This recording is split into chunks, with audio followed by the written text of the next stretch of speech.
The Haunted Half Moon Inn presents 3 chilling tales of terror. Join me for over an hour of original horror. This frightful collection of stories include a cult in a small town, a creepy man in the woods, and a horror author that encounters werewolves on his vacation to a secluded lake in the Hudson Valley. Beware of fireworks in a small town. Written and performed by Tony Capobianco. Fireworks and the 4th of July go together like the stars and stripes of the American flag. The 4th was always one of my favorite holidays. What's not to like about it? When Independence Day comes, it means that school's out, the sun is staying up longer, the temperature is rising, girls shed their bulky winter clothing, and a fun vacation is either underway or on the horizon. Fireworks were something that I always enjoyed, and I had never questioned the safety of any particular place that hosted a 4th of July event. That was a mistake that I'll never make again. Small towns can harbor big secrets. Beware of fireworks in a small town. I still can't believe what happened. What I saw and experienced in that small town was extremely shocking, horrific, wicked, and twisted. My parents decided that we would take a week-long vacation around July 4th. Living in the city, we love escaping the concrete jungle and going on vacations at a lake or on the coast. This year, Mom and Dad booked a hotel room upstate. The hotel was right off of the lake. The lake view from our room was gorgeous. Since the 4th of July fell on a Tuesday, we drove up from the city on Friday, June 30th. Mom, Dad, my little brother, and I were really excited. All of us looked forward to some much-needed time outdoors. Dad and I, in particular, loved going swimming. Mom often jokingly called us water rats. The sun was hot, but the water temperature of the lake was chilly. The water must have been just under 70 degrees. In upstate New York, the water is usually pretty cool until mid to late summer. While I prefer warmer water, it was refreshing on blistering hot days. I was having a good time already, and after I met a beautiful local girl, things got even better. The long blonde-haired girl with blue eyes had a quiet but magnetic personality. While I was walking around the lake, she walked up to me and said, "Are you a floater?" Squinting my eyes, I replied, What?" Without blinking, the strange girl said, "Your shirt, it has a clown holding balloons on it." I relaxed, chuckled, and replied, "Oh yeah, right. Well, I plan to float in the water in just a little bit." The strange girl curled her lips into a half-smile and said, "Anyone can float in the water. Gosh, even dead bodies can float in the water. I can show you how to float even when you're not in the water." I raised my eyebrows and said, "I bet you say that to all the guys." She put her hand through her golden hair and said, "Only to city boys who look like they have potential." Folding my arms across my chest, I responded, "How'd you know that I was from the city?" The stranger replied, "It's easy to see that you aren't from around here. Plus, you have a city accent. My name's Lucia, by the way." Smiling, I said, "Hi there, Lucia, by the way. It's a pleasure to meet you. I'm Brian." Together, we walked around the lake. We talked and discovered that we had a lot in common. We shared a similar taste in movies and music. The fact that she was a horror fan really intrigued me. Most of the girls in my high school weren't into horror. Lucia was smart, attractive, and interesting, but something about her also seemed to be dangerous. She seemed to be so unique. While she was friendly, she was quirky at the same time. She said things that were random and absolutely bizarre. Her way of speaking was quite peculiar. One thing in particular really stood out. The entire time that we walked and talked, she never blinked her eyes. All of the oddities intrigued me. Her aloofness created an air of mystery, and that stoked my curiosity all the more. Lucia had invited me to watch the fireworks the following night in her hometown on July 4th. I absolutely wanted to take her up on her offer. The problem was that my parents had already planned to watch the fireworks celebration that the hotel was putting on. There was no way that Mom and Dad were going to give up lakeside fireworks in favor of going to an Independence Day celebration in some small town that they had never heard of. I also knew that there was no way that they'd allow me to go there unaccompanied with a strange girl that I had just met. If I wanted to see Lucia again, I had to come up with a plan, and I had to do it quickly. My plan was this. I'd take my little brother along and tell our parents that we wanted to go explore the woods at night. I told them that we'd be able to see the fireworks from where we'd be walking around, and that it was the kind of adventure in nature that we couldn't do back home in the city. Mom and Dad agreed to my proposition. I hated lying to my parents, and doing so was a rarity. The thing was, the allure of the opposite sex can really compel us to do things that we would never otherwise do. After some negotiation, Billy, my little brother, agreed to go along with my plan. I agreed to his demand of helping him to make a few short horror videos. At 7:15 p.m., Lucia picked Billy and I up from the hotel parking lot. Though we talked, goofed around, and laughed during the car ride, a dark cloud hung over me. I supposed that the negative feeling had been caused by guilt. As Lucia drove us into her hometown, a sense of something being wrong came over me. The town looked like it was from another era. It was old and run down. Then, the uneasy feeling increased when Lucia parked the car and handed my brother and I red robes to put on. When she saw the puzzled looks on our faces, she said, "Here, boys, put these on. It's part of our tradition. Think of it like a type of Mardi Gras. It's going to be a wicked good party." I took the red robe and said, "Oh, okay. That actually sounds like fun." Lucia smiled and replied, "You guys look great in those robes. Now, let's finish the look. I'll just make up your faces." Lucia then began applying makeup to my face, and then she did the same to Billy's face. In addition to painting our faces white, she added bizarre red and black symbols and markings. She then lifted her arms above her head and put on a black hooded robe. Next, she painted her face red. As we got out of the car, we saw many black hooded figures standing in the town square. The townspeople were as an ocean of black that surrounded what looked like some kind of an elevated altar. The creepy altar appeared as an island in an ominous lake. The hooded figures chanted in a language that I had never heard before. It sounded like it was ancient. The whole scene was beyond bizarre. It was utterly creepy.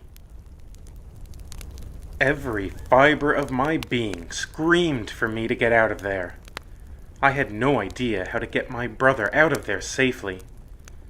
The car ride over here took about 15 minutes. Lucia had driven us in her car. We apparently had 4 choices.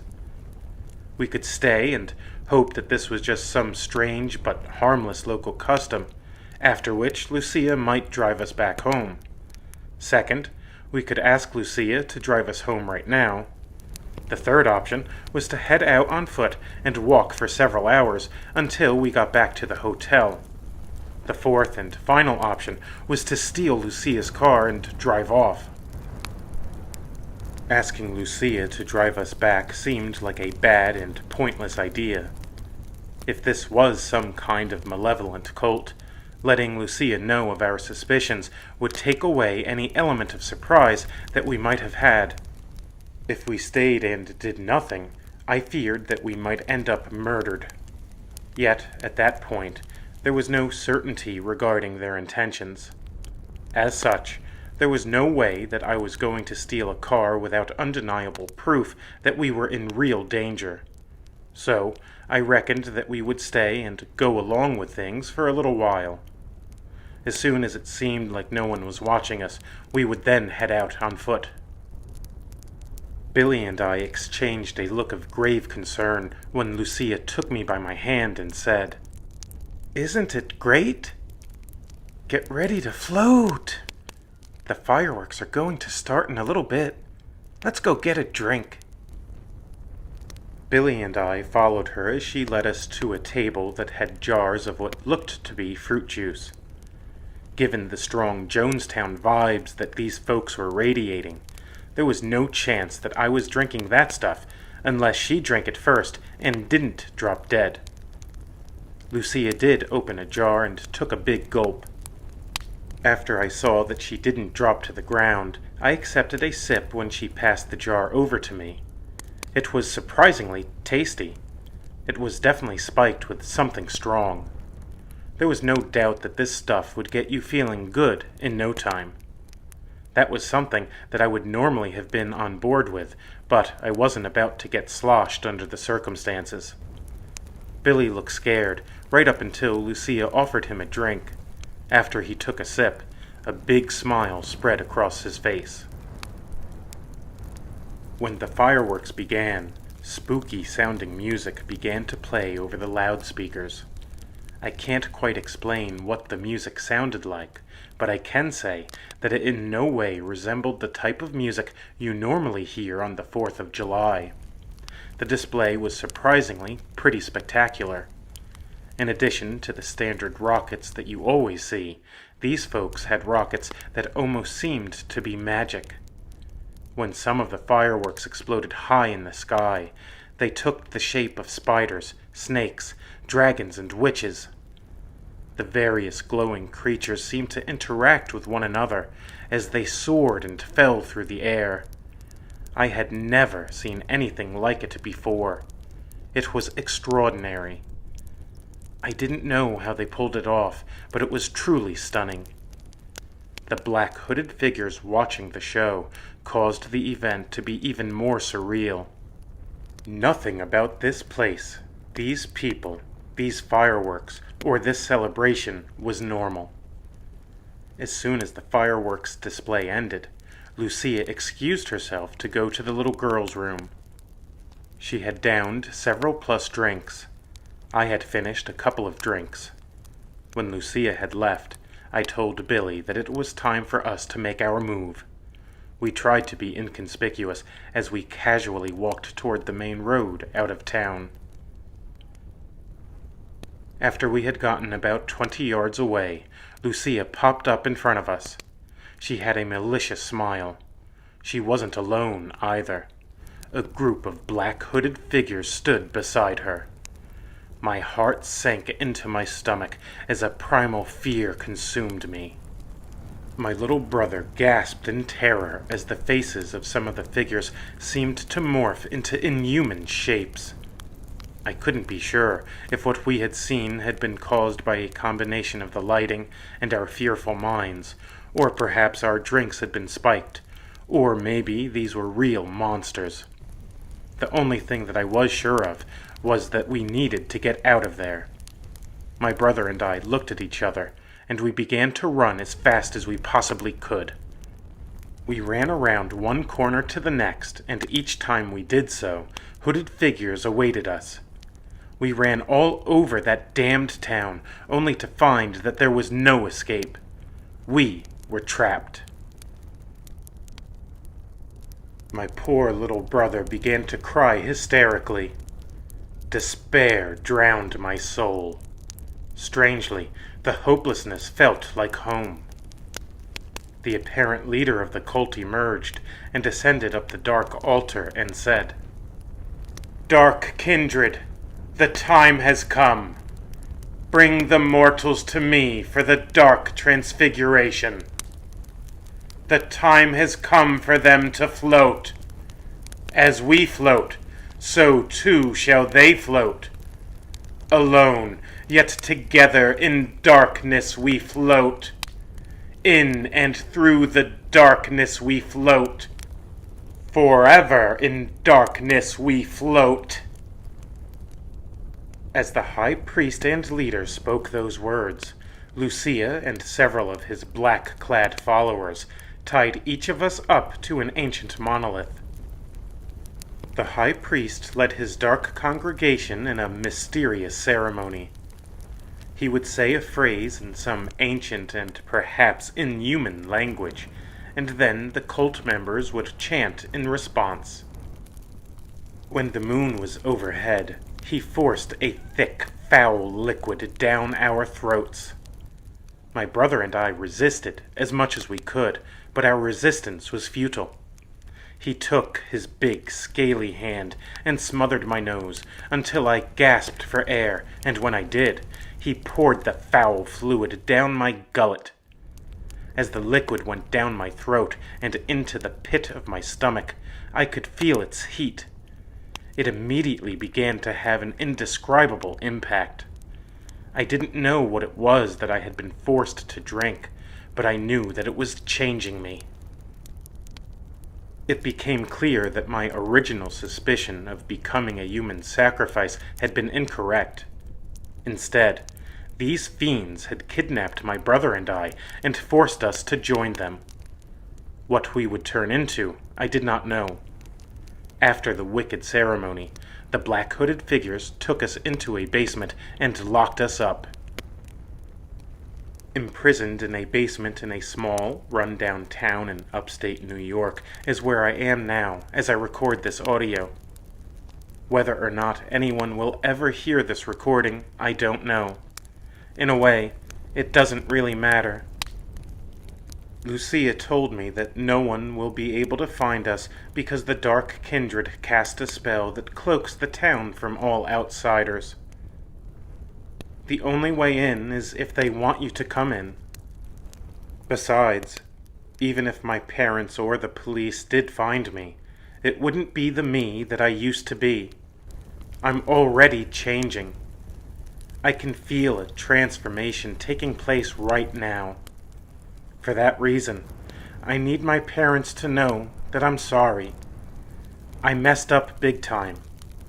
I'm so sorry that I'm the reason that you lost both of your sons. Billy is a great brother and son. He deserved better than this. He deserved better than me. Now, however, the best that I can do is to try and be better for Billy in whatever new life lies ahead. I really wish that things were different. I really wish that I could go back and undo what's been done, but I don't think that's possible. I don't know what kind of creatures we will become. I don't know how much of our old selves will remain. Already, I feel an insatiable hunger rising within. I hunger for meat and strong drink. Maybe the hunger will, at least temporarily, alleviate my sadness. Then again, sadness and despair now feel like home. If you don't want to end up like me, beware of fireworks in a small town. Gator, the Strange Man in the Woods. Written and performed by Tony Capobianco. Growing up as a kid in the late 80s and early 90s was magical. In many ways, we all shared the same childhood, but from the vantage point of our individual homes. Times were different then. Our parents allowed and even encouraged us to go outside, unsupervised with our friends, to play and to explore. The internet had not yet reached our daily lives and fundamentally changed society. There were no mobile phones to chain us to their tiny screens. Things like FaceTime and Skype didn't exist.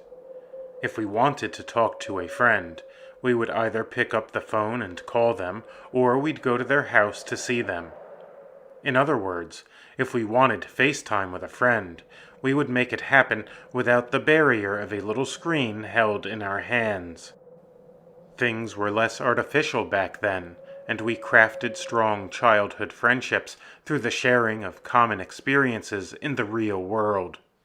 Experiencing and exploring this fascinating and wondrous world together was beautiful. It was a time of magic and wonder. The thing about magic, though, is that it can be light or dark. Always soak up the light, but beware of the dark. My two best friends and I had been playing wiffle ball in the park. Well, it wasn't so much a real park as it was a patch of grass that was perfect for games of home run derby. The park, well shaded from the fiery sun, was right on the edge of the woods. We would often bat as our favorite baseball players.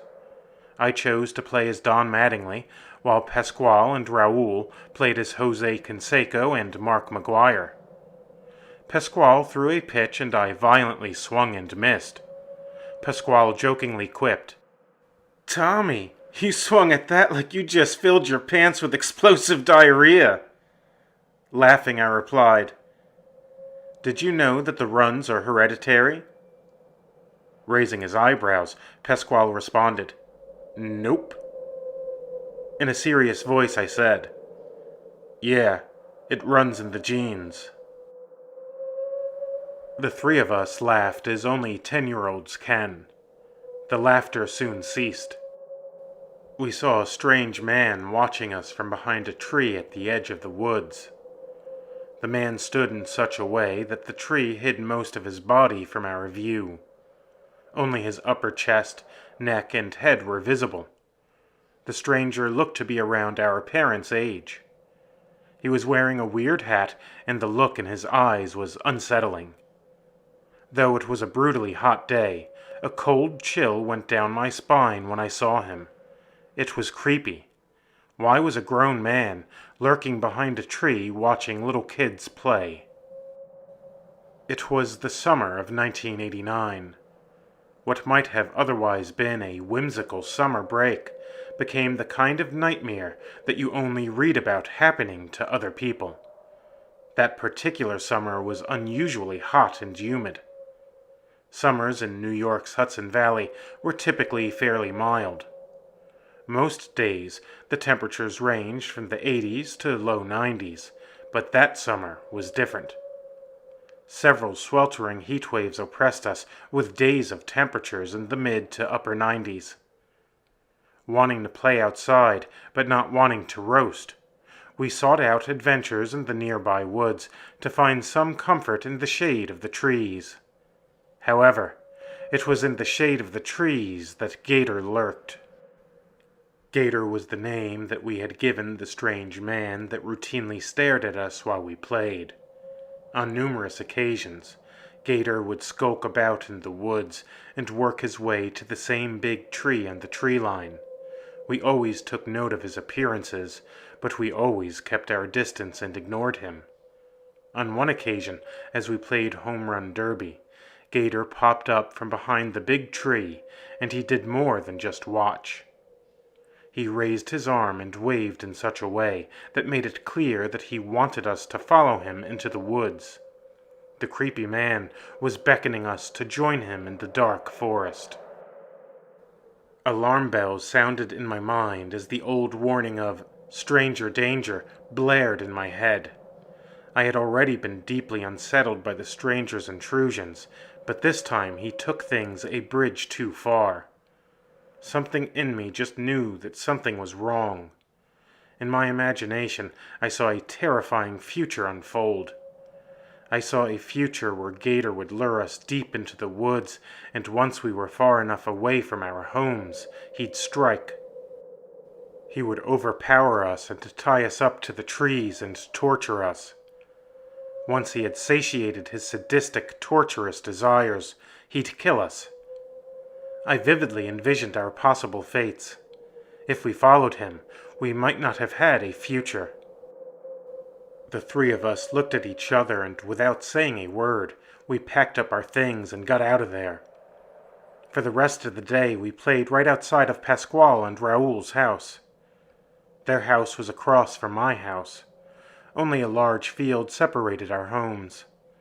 The field belonged to my family, and I crossed it frequently in order to spend time with my best buddies. Sometimes I'd walk, sometimes I'd ride my bike, and other times I'd drive our four-wheeler to get across the field. After a long day of playing outside with Pasquale and Raoul, I'd often head back home as the sun was setting or had already set. Those were the times when fear slithered over me like a horde of poisonous snakes. As the darkness crept in, so too did frightening and unwelcome thoughts. I couldn't help but imagine that Gator was out there in the long shadow of night. Was he watching and following me? I was alone, and he knew it. Would he pounce on me like a wolf and take advantage of the opportunity? These were the kinds of questions and thoughts that swam around my head like hungry sharks. The more I fed those thoughts, the worse and more intrusive they became. My heart raced as fear consumed me. Only the light shining from my house grounded me with the hope of reaching a place of safety. I picked up my pace and ran faster to reach home base more quickly. The fear didn't cease when I finally came to the apparent safety of my home. Night after night, Gator stalked my dreams. This disturbing man had turned my joyful days of summer into a time of anxious fearfulness, just as he had transformed my blissful dreams into nightmares. In these horrific dreams, he chased me through the woods. Desperately wanting to run, I was immobilized. My feet had been swallowed up by the forest floor. Then, after nature worked with Gator and conspired against me, he'd pounce. With a big, sharp knife in his hand, he smirked at me, and as the knife slit my throat, I awakened. A cold sweat covered my body. My bedsheets were soaked from my perspiration. The feeling of fear lingered with me and made it difficult for me to fall back asleep. Gator continued to haunt my dreams for years to come. Neither the bizarre sightings of Gator nor my nightmares kept me out of the woods. Pasquale, Raoul, and I wouldn't be deterred from having adventures in nature. The woods behind our houses were a place that we loved to explore. The canopy of leaves in the forest provided refreshing protection from the blistering sun. Something about the relative darkness of the woods seemed and felt magical. As 10-year-olds, the woods in our backyards were enchanted. Though the sun brightly shone in the clear blue sky, it couldn't penetrate the forest's leafy hide. Long, thick vines wrapped up around tree trunks like snakes. It was an exotic sight to the eyes of a child. Someone had cleared narrow paths in the woods, and we loved to follow them. Our curiosity and excitement grew as we walked along the paths. We wondered where the trails led. The deeper and deeper we went into the woods, the deeper was the thrill. There was a creek that flowed through those woods and emptied into a nearby pond. To us, that creek may as well have been a river. We'd take off our shoes and walk barefoot through the creek. The water was shallow and normally only reached a little above our ankles. The sensations of the semi-firm mud and slippery rocks on our naked feet delighted us. The water felt cool and refreshing against our skin. The three of us would spend hours searching for and catching crayfish and frogs. Those still are some of my fondest childhood memories. Simply being in those woods was, for us, like being in a tropical rainforest. It was truly like another world. Our imaginations were strong. As we played in those woods and lost track of time, We lost ourselves in our made-up world. We created scenarios where we imagined and battled enemies from our favorite cartoons and movies. Sometimes we'd fight the Foot Clan from the Teenage Mutant Ninja Turtles. Sometimes we'd battle the evil forces of Cobra from G.I. Joe. And other times we'd battle Darth Vader and his stormtroopers. We created a complex world and played out various scenarios as though we were the heroes of a video game, defeating different levels. It was a type of virtual reality prior to virtual reality, and it was glorious. The perfect innocence of that summer wouldn't last. One day, as we played in and explored the woods, we followed a trail deeper than we had ever gone before. A sense of foreboding rose within us. We knew that we had probably ventured further than we should have. Several hut-like structures built out of twigs and small branches sat on the forest floor. It seemed odd. However, what we saw next was much odder. Deep in the woods, on the forest floor, someone had drawn a circle with a large hand inside of it. The whole thing had been painted red.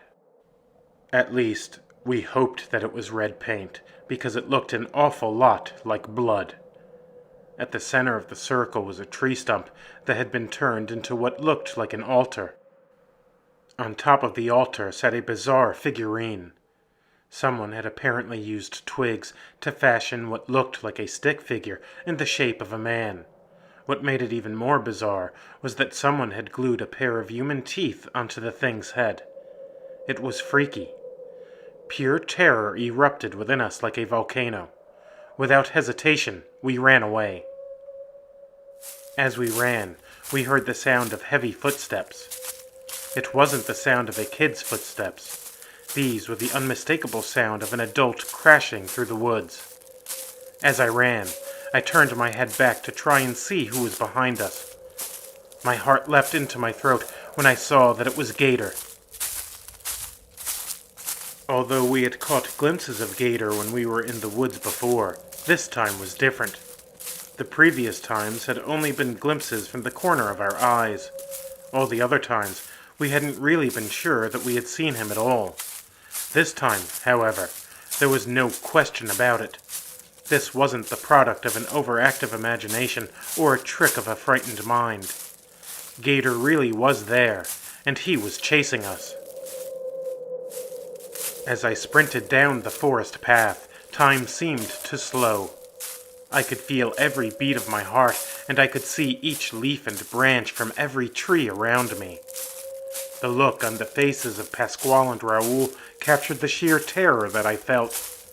I'll never forget how their faces looked as we raced through the woods. It's a look that has been permanently etched into my brain. Finally, we crossed the tree line and exited the woods.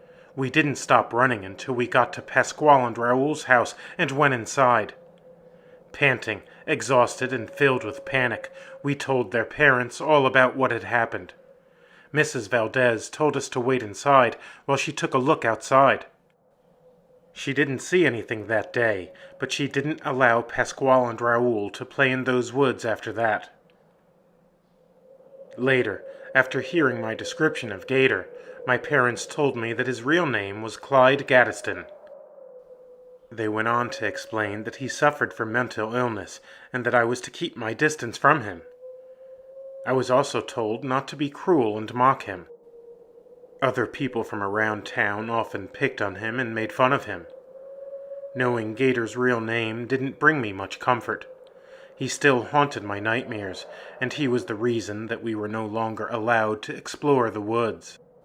At that age, such a prohibition felt like a harsh prison sentence. It was a loss of freedom and the end of a once-in-a-lifetime childhood experience. I'm grateful for the way our parents lovingly raised us. The advent of so-called helicopter parents hadn't yet arrived. Our parents gave us freedom. They allowed us to be kids. We trusted them and they trusted us. Without that kind of parenting, we would have missed out on amazing childhood memories that can't be replicated by a smartphone or computer. Yet, Our parents were always nearby to protect us. There's always some risk in life, and if you try to remove all potential risks, you'll soon find that you aren't really living. To this day, I'm thankful that we obeyed our parents' command of not going into those woods again. I'm also thankful that we didn't mock or taunt Gator when we saw him, because it eventually came out that he had a way of dealing with nasty children. 13 children had gone missing from 1988 to 1993. Of those 13 missing children, the remains of 8 of them had been found. The bones of the 8 children had been discovered buried in Gator's basement. A broken pipe had caused water to burst onto Gator's basement floor. The flooding forced him to call on a plumber. While working, the plumber came across a gruesome discovery. The bones had been unearthed by the water. Police officers came, and using dental records, they identified the victims. Each victim had been a missing child. I knew them from school. Gator lived with his elderly parents in a big house that was just down the street from mine. It turned out that when he was a kid, his parents used to chain him up like an animal in the basement. They verbally and physically abused him. They saw their son's mental illness as a curse. They believed that God had cursed him, and that as such, he was an evil devil that needed to be contained. When Gator's parents aged and became dependent upon their son, he took care of them. In taking care of them, he settled the score. Although his parents' memories may have faded, his memories had not. He vividly remembered the terror that he felt when he was chained up like a dog in that basement. Gator recalled how the darkness called out to him. At first, he resisted the sinister voices, but over time, he not only let them in, but he fully embraced them. The darkness told him that it was his God. Unlike his parents, it would never abandon him. It promised to be with him forever. All he had to do was trust his new God. This God that he found in that dank, dark basement taught him how to worship it. It commanded him to build stick figures of a man with a serpent's head. It told him how to create a powerful symbol. The symbol was to be a circle with a human handprint in the center, and it was to be painted in blood. At first, Gator's God instructed him to worship figures that represented it, but it wasn't long before it told him to kill and then eat the pets of neighbors. He killed the dog that his parents loved more than him. He skinned the furry family pet and served it as a roast for one Sunday dinner. Later, the dark voice demanded that he kill and then consume the flesh of all the children who laughed at him and teased him. After years of abuse and being tormented, he acquiesced to the macabre instructions. Little did his aged parents know that he had been serving them the flesh of naughty children. No longer would Gator be the victim. He became the predator. As a predator, he exacted the most severe revenge. The maliciousness of his deeds were so heinous that the police department had never seen anything like it before. The strange altar that we had discovered in the woods that hot summer day was his altar to his evil god. That was where he sacrificed animals as well as children. Gator had carved out paths in the woods that were like the spokes of a wheel, and the altar was at the center. Each path led to the sinister altar. It was almost as though he wanted it to be found. What would have happened if Gator had caught Pasquale, Raoul, and I that day? What would our fate have been if we mocked him when we saw him lurking from behind that tree? To this very day, I wonder about those questions.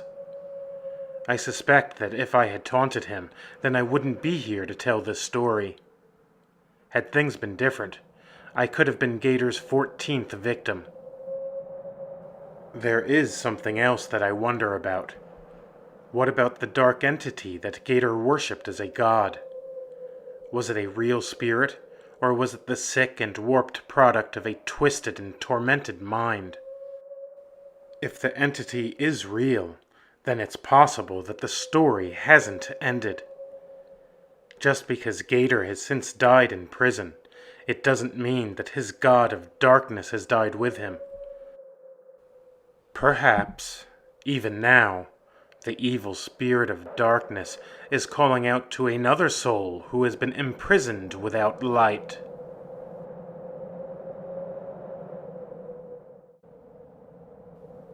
The Horror of Wolf Lake, written and performed by Tony Capobianco.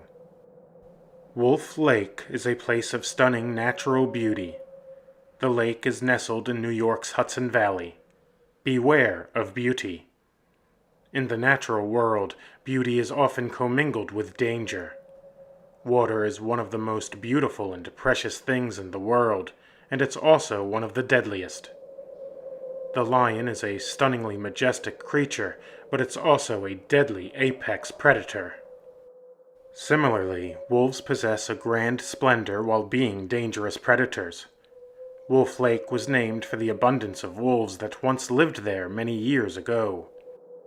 Scientists and experts say that the wolf no longer roams the lands of New York, but recent eyewitnesses tell another story. Some people report having had encounters with wolves at Wolf Lake. Reported sightings of a humanoid wolf hybrid exist. I am one of those witnesses, and this is my remarkable story, The Horror of Wolf Lake.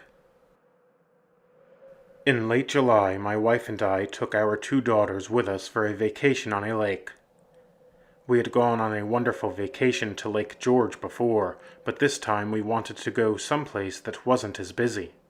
Susie, my wife, desperately wanted to go someplace that was quiet, beautiful, and had a view of a body of water. Wolf Lake appeared to perfectly fit my wife's criteria. Our friends raved about how gorgeous and serene it was there. While there were places to camp at the lake, there was only one hotel in the area. Since the area around the lake hadn't been overdeveloped, it ensured that it wouldn't be overcrowded. Our 2 teenage daughters, Lily and Kristen, weren't exactly enthused by our chosen vacation destination. Lily was 18 years old, and Kristen was 15 years old. Both of them preferred to go to a busy beach or on a cruise. Going on a tranquil trip to a lake wasn't on their wish list. The girls wanted to be somewhere with sun, fun, and lots of boys. Leading up to the vacation, they complained about how it was an old person vacation. When we arrived to Wolf Lake, I was floored by its beauty. Susie had gotten out of our car wearing a big smile. Lily and Kristen seemed to be much less impressed. At least, that was the case until they saw that the lifeguard was a handsome young man. Mysteriously, their frown suddenly turned upside down. Excluding the solitary hotel, the entire area looked like it was a nature preserve. It must have been what it looked like 300 years ago. Tall, old-looking trees encircled the lake. The lake had a small area of beach sand in front of the resort, but the rest of its shoreline consisted of rocks, grass, and trees. The lake itself was large and its water was clean. As authors, my wife and I thought we had chosen exactly the right place. The natural allure of the place practically seemed to radiate inspiration. All we had to do was relax, soak it all up, and bottle it so we could take some back with us. This was the kind of vacation that we could never afford in the past. Susie and I were fortunate enough to have both of our writing careers take off around 5 years ago. Prior to that success, we lived paycheck to paycheck. That's a tough way to live, but it's even tougher when you have 2 kids. After we settled in, the hotel manager took us on a tour. The hotel was themed to have a rustic 19th century appearance while still having all of the modern-day luxuries. Part of the reason that the theming was so authentic was because the oldest part of the hotel was in fact built in 1831. The expansion of the hotel had tripled its original size. Its modern comforts included Wi-Fi, a coffee shop, a bar, and an upscale restaurant. During the tour, one strange thing stood out. Contained in the oldest part of the hotel was a room made completely of silver. It was beautiful to look at, but it just seemed so bizarre. After we spent our first day lakeside, we returned to our room to take showers and get ready for the evening activities. On that first night, we ate our dinner at the hotel restaurant, and then we went outside to enjoy the bonfire. It was a gorgeous night. The sky was clear, the stars shone bright, and a half-moon brilliantly glowed. As we sat at a table, a singer covered songs by Frank Sinatra and Dean Martin. The guy was really good. Susie and I had had a couple of Long Island iced teas as we loved every moment of the show.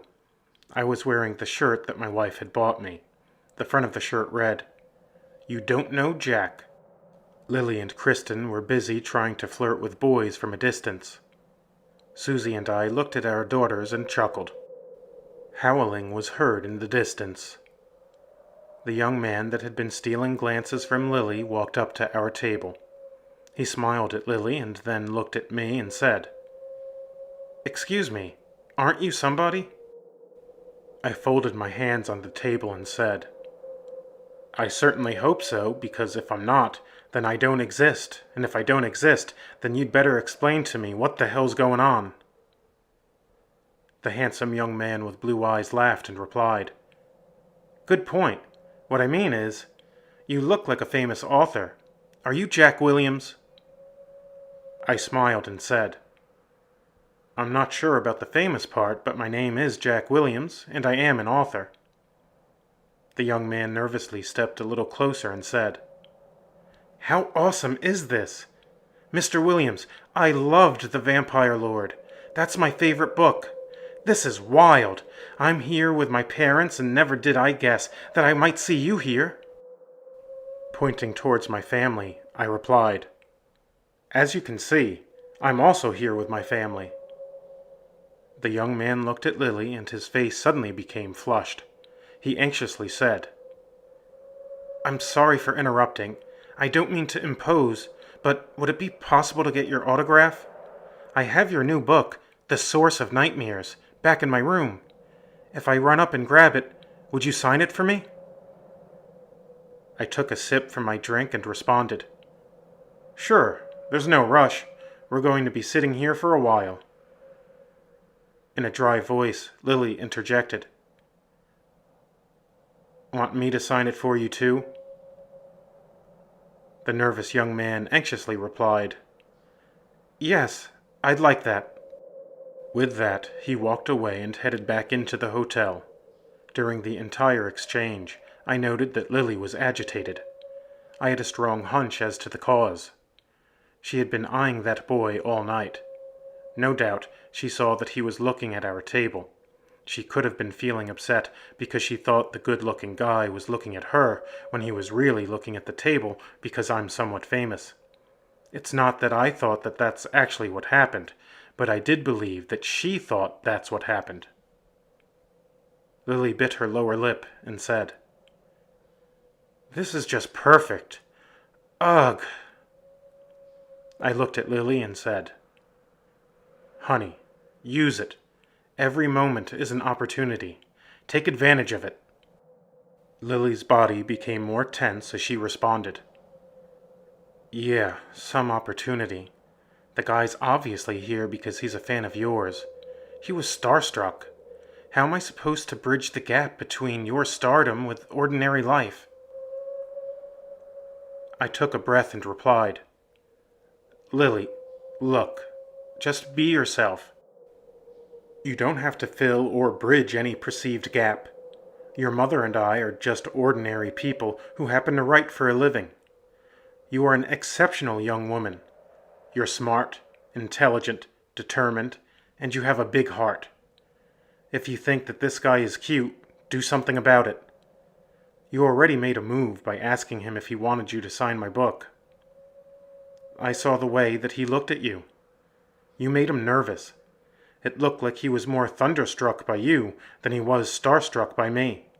Work with that." Once again, I heard howling.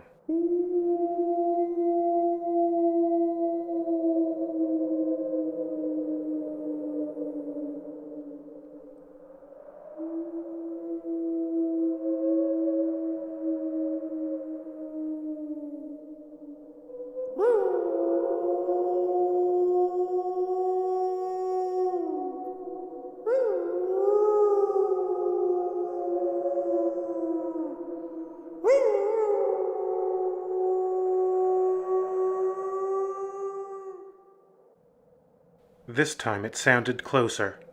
It didn't sound like it was coyotes or domestic dogs. Coyotes are known as song dogs, and they have numerous calls that they mix in with their howls. Also, the pitch of the howls at Wolf Lake were different. It sounded wolf-like, but that wasn't possible. Wolves have been absent from New York and the East Coast for a long time. When the young man returned, I signed his book. He then walked around the table and asked Lily to sign it. Lily put her hand through her long black hair and said, "Who should I make it out to?"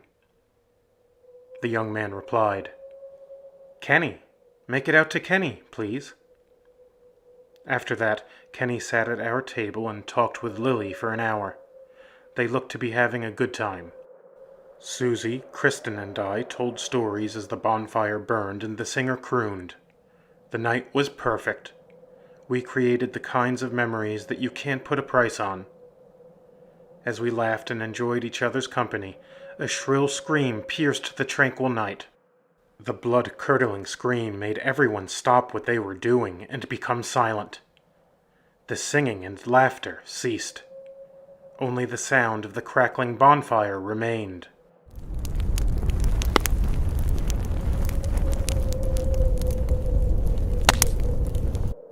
A second scream shattered the peaceful vibe of the evening.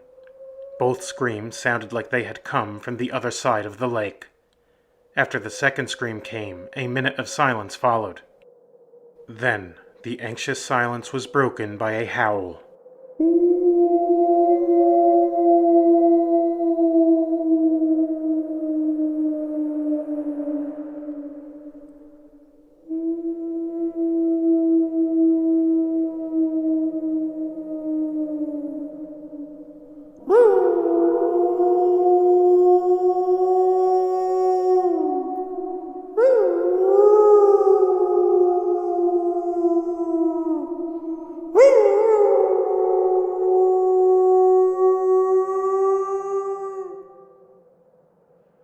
The howl was very close. Whatever made that bone-chilling call sounded enormous. I had never heard anything like it in my life. Susie tightly squeezed my hand and said, "Jack, I'm going to take the girls back to the room." I squeezed her hand in return and replied, "That's a good idea. I'll be right up after I find out what happened." As Susie and the girls headed inside, I walked towards the lake to find out if I could see anything. The half-moon's reflection on the lake was broken up by something swimming across it. It looked too big to be a person. As it swam closer, goosebumps rose all over my body. Glowing yellow eyes were staring at me.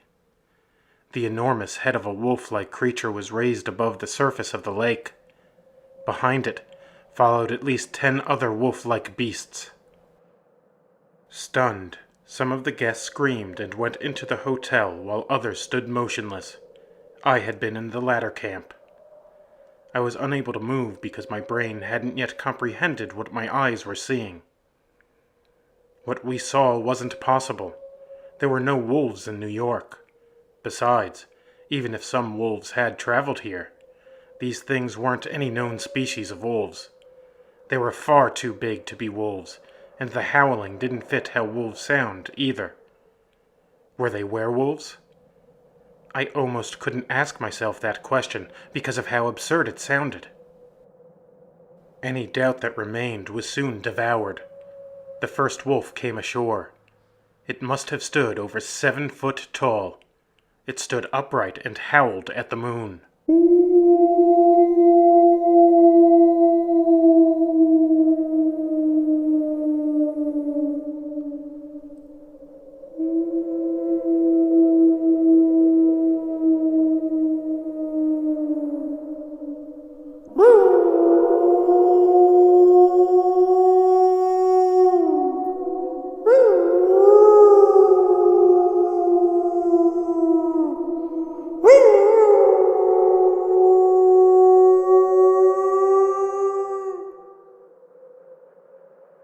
As it howled, its massive jaws and teeth were revealed. This beast looked to be a hybrid of a man and a wolf, but it was much larger than both. There was no mistaking it. This was a werewolf. A pack of werewolves followed the largest one ashore. One member of the hotel had gotten halfway to the shoreline before he realized how dire the situation was. The man turned and ran back towards the hotel. It was too late. The biggest wolf quickly caught up with him. The werewolf mauled him within seconds. I raced into the hotel to get my family. As I ran, I heard more blood-curdling screams shriek into the night. The werewolves were mowing hotel staff members and guests down like they were blades of grass. I reached the elevator, and when the elevator doors closed, I heard the sound of my heart beating. I knew that I was going to have to come up with a plan. I had heard the unmistakable sound of glass shattering. The werewolves had broken into the hotel, and they weren't looking to book a room. They were there to kill and feed, although not necessarily in that order. The beasts were so incredibly massive and powerful that there was no way that any of us were safe behind the doors of our rooms. These things could certainly knock down the doors to the rooms. Hell, they could probably go through the damn walls if they wanted to. Though my racing thoughts had initially been as scattered as buckshot, adrenaline helped me to focus. In the short time that it took to get to the third floor of the hotel, I came up with a plan. I unlocked the door and joined my family in our room. With my heart furiously pumping, I said, "This is going to sound crazy, but we don't have time to debate my sanity. Those screams that you heard, they came from people who were slaughtered by werewolves. The werewolves have broken into the hotel and they're killing people. These things are massive. We aren't safe here. They can knock down these doors with ease. If we stay here, then we'll be trapped like pigs in a pen with hungry wolves. There's only one move for us to make. We need to get to that silver room in the original part of this place." Kenny, whose room happened to be 2 doors down from ours, had come over to check on Lily. Kenny looked out of the window and said, "Mr. Williams is right. Those things are werewolves, and we're not safe here. I worked in the kitchen of this hotel last summer. There's a service elevator that leads to the kitchen. Once we get to the kitchen, the silver room is right around the corner. The service elevator will only fit 2 of us at a time, but it's the safest bet. Make a right out of this room until you get to the end of the hall. That's where the elevator is. I just have to get my parents, and then I'll meet you there." Susie grabbed some bear spray from her purse and said, "All right, I love you guys. Let's do this." Susie opened the door and I led the way out after I checked to see if the coast was clear. We ran down the hall and set up the service elevator. Along with his parents, Kenny arrived. Kenny and I were the first to get in and make the trip down to the kitchen. Dead and mangled bodies littered the kitchen, but we didn't see any werewolves in there with us at that moment. We were as silent as possible. I sent the service elevator back up as Kenny quickly searched the kitchen for the keys to the silver room. He accidentally knocked over a pot as he reached for the keys. The crashing sound of the pot seemed like the loudest sound that we had ever heard. Lily and Kristen came down next. Kenny immediately escorted them over to the silver room. He unlocked the door, let the girls in, and then locked the door behind them. Next, he hurried back to the kitchen to escort his parents into the silver room. Susie was the only one of us left on the 3rd floor. I heard her screams through the service elevator, and then I heard a thump against metal. A few moments later, the elevator opened and Susie climbed out. Her leg was bleeding, but she looked okay. A werewolf had attacked her upstairs, but she used bear spray to stun it just long enough to get into the service elevator. Screams of terror filled the hotel. Susie, Kenny, and I began to head over towards the silver room. Susie was in the front. We only made it about 6 feet when a werewolf leapt over us and blocked our path. It was so close that I could smell its foul breath. I immediately picked up a knife and threw it at the beast. I missed.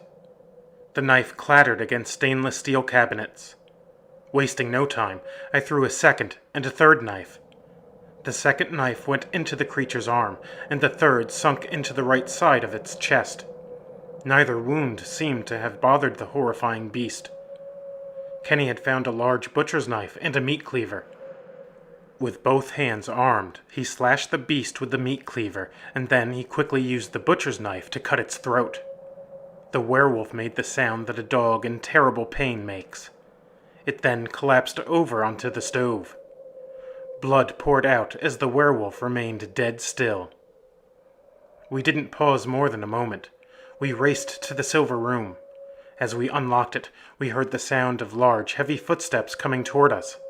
2 large werewolves were only 10 yards away as we opened the door. The werewolves covered so much ground and moved so quickly that they were only inches away from us as we slammed the door shut. I locked the door as fast as humanly possible. Panting heavily, I sat on the floor and caught my breath. Lily, with a horrified expression, said, "Are we safe now? Can those things get in here?" Wiping sweat from my forehead, I replied, "Yes, sweetie, we're safe now. This room is made of silver, and those things are werewolves. Virtually all of the lore agreed that silver is their weakness. Not only that, but Kenny killed one of them. He must have used knives that were made of silver, because his knives did the job, while the knives that I threw had little impact." Susie wrapped her arms around me, looked at Kenny and said, "Now, let's talk about why there's a room made of silver here. I mean, I'm grateful that this room is here, but why is it here? Never in my life have I heard of a place having a room that's made out of silver. The cost to build something like this must be extraordinary." Kenny's father replied, "The legend, at least the way I heard it, is that this area used to be infested with werewolves. Mind you, I never took the legend seriously. I always thought that they were little more than superstition and folklore. Obviously, I was wrong. Anyways, the legend says that this place was named Wolf Lake, not just because wolves used to roam here, but because werewolves prowled these lands. Jonathan Wellington was the wealthy man who built the original structure here. He built this silver room that we're in right now as a safe room.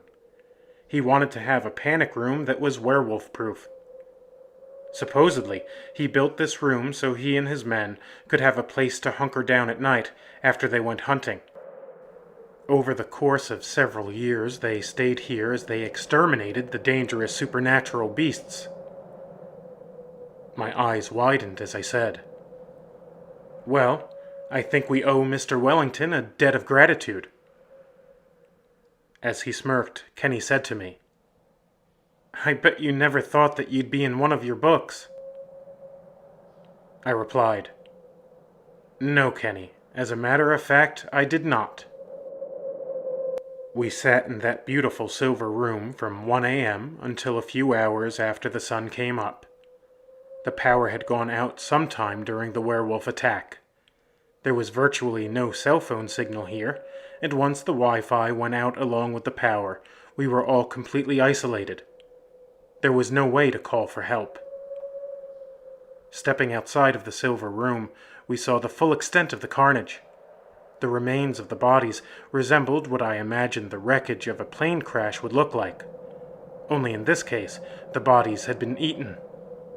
Very little flesh remained on the victims. It was the most grisly sight that I had ever seen.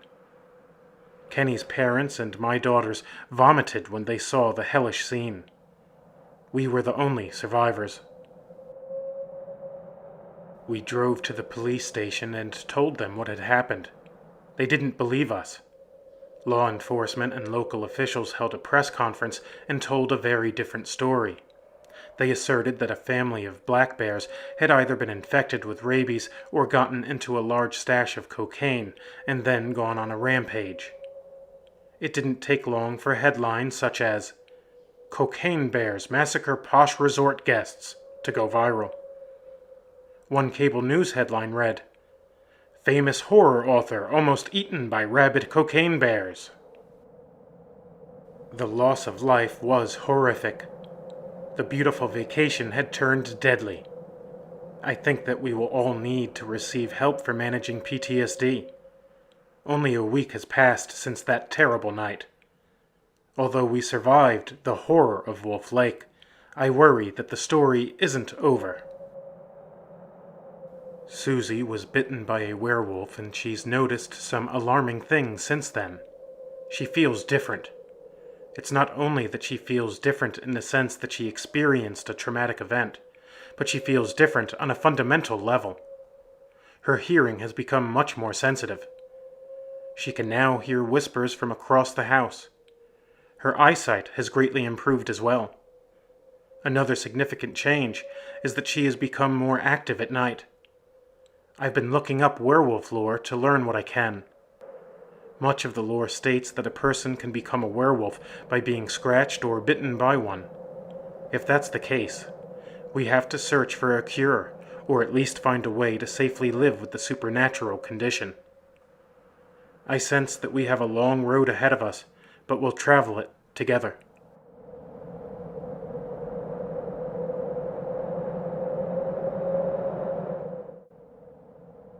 Thanks for stopping by the Haunted Half Moon Inn.